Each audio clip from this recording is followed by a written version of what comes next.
At some stage in the next few years, the EU will need to agree on treaty change to make the changes needed for the long-term future of the euro and to entrench the diverse, competitive, democratically accountable Europe that we seek. Now, I believe the best way to do this will be in a new treaty.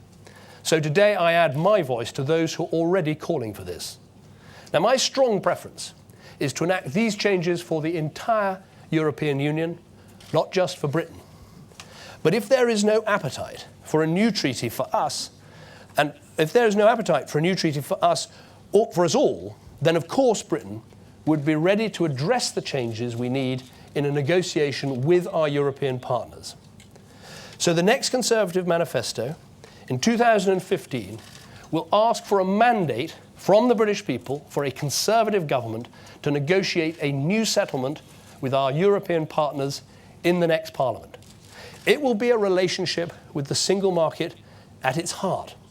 And when we have negotiated that new settlement, we will give the British people a referendum with a very simple in or out choice: to stay in the European Union on these new terms or to come out altogether.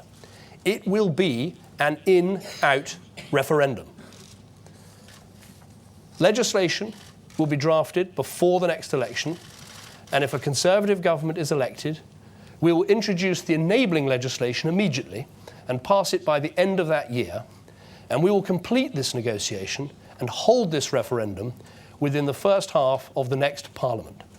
It is time for the British people to have their say.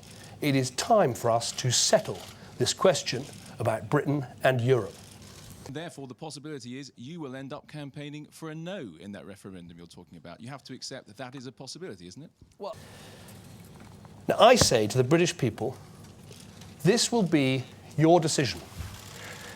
And when the choice comes, you'll have an important choice to make about our country's destiny. Now, I understand the appeal of going it alone, of charting our own course. But it will be a decision we will have to take with cool heads. Proponents on both sides of the argument will need to avoid exaggerating their claims. Of course, Britain could make her own way in the world, outside the EU if we chose to do so. So could any other member state. But the question we'll have to ask ourselves is this: is that the very best future for our country? To take action on. Look, I want to be the British Prime Minister who confronts and gets... A vote today between the status quo and leaving would be an entirely false choice. Now, while the EU is in flux, and when we don't know what the future holds and what sort of EU will emerge from this crisis, is not the time to make such a momentous decision about the future of our country. It is wrong to ask people whether to stay or go before we've had a chance to put the relationship right.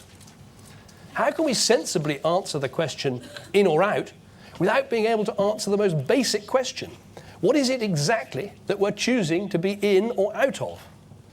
The European Union that emerges from the Eurozone crisis is going to be a very different body. It will be transformed, perhaps beyond recognition, by the measures needed to save the Eurozone. We need to allow some time for that to happen and help shape the future of the European Union. So when the choice comes, it will be a real one.